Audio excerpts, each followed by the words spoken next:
Imagine this for a second.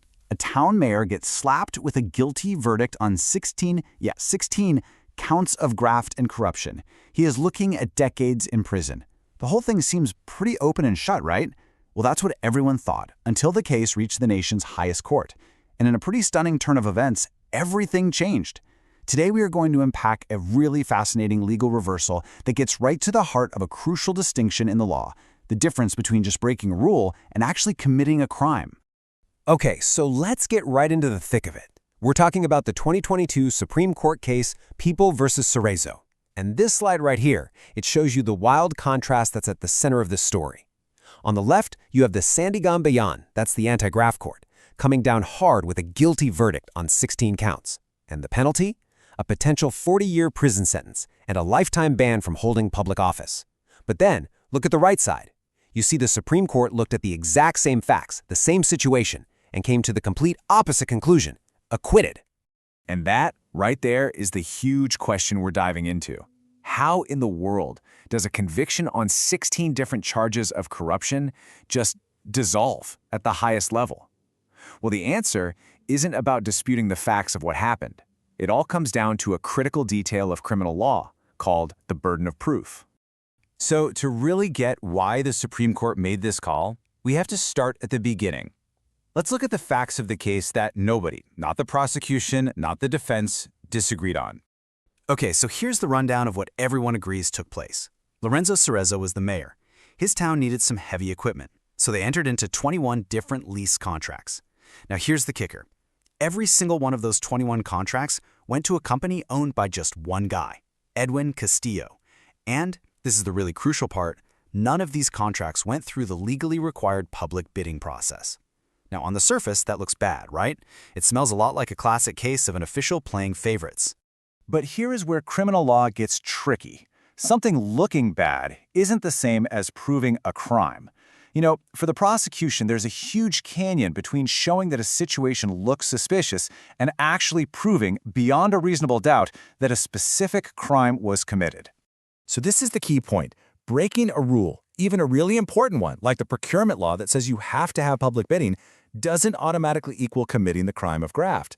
The prosecution can't just stand up and say, hey, they skipped the bidding rules, so they're guilty. It doesn't work that way. They have to prove that what the accused did fits every single element, every single piece of the specific crime they've been charged with. And for this type of graft charge, the law is incredibly specific. The prosecution has to check every single one of these boxes. Okay, number one, is the accused a public officer? Yep. Number two, was the act done as part of his job? Check. But then you get to the hard parts. Did he act with manifest partiality? And number four, did his actions give unwarranted benefits to someone? See, those aren't just fancy words. They're high legal standards that have to be proven with cold, hard evidence. And this is exactly where the Sandiganbayan's conviction started to fall apart when the Supreme Court took a closer look. The High Court wasn't questioning what happened. They were questioning whether the prosecution had actually proven the crime. What the Supreme Court found was that the prosecution's case was weak on two of those critical elements we just looked at. The issue wasn't whether the bidding rule was broken. The real issue was whether the prosecution could actually prove conspiracy and unwarranted benefits. Now, this slide is really interesting because it lays out two totally different ways of thinking. The Sandiganbayan basically said, look, the mayor and the supplier both signed the contracts. That implies they were conspiring. But the Supreme Court said, hold on, signing a contract isn't a crime. You have to show us actual proof they had a criminal agreement. Same thing with the benefits. The lower court thought skipping the bidding automatically created an unwarranted benefit. But the Supreme Court pushed back and said not so fast. You have to prove that the benefit was actually unjustified. And this quote from the court's decision really drives the point home. It says, failure to establish the existence of the conspiracy renders each accused only liable for his or her own specific acts. What does that mean in plain English? It means if you can't prove there was a conspiracy, a real meeting of the minds to commit a crime, you can't just lump everyone together. You have to judge each person based only on what they individually did. The court also really zoomed in on that word, unwarranted. It's a hugely important word here. It doesn't just mean any old benefit. It means a benefit that's unjustified, one that lacks a good reason. The thing is, the prosecution never showed that the town got a bad deal on the equipment rentals or that the price was too high. They just argued that skipping the bidding was enough. The Supreme Court said, nope, not enough. So all of this circles back to one of the absolute foundational principles of our criminal justice system. It's a principle that's there to protect every single one of us from the power of the state. And so there you have it. Because the prosecution failed to prove all the necessary elements of the crime, especially conspiracy and unwarranted benefits, the Supreme Court was bound by the law to reverse the conviction. Both Mayor Cerezo and the supplier, Edwin Castillo, were acquitted. And if you take one thing away from this explainer, let it be this. In criminal law, the burden of proof is always on the state. The person accused never, ever has to prove their innocence.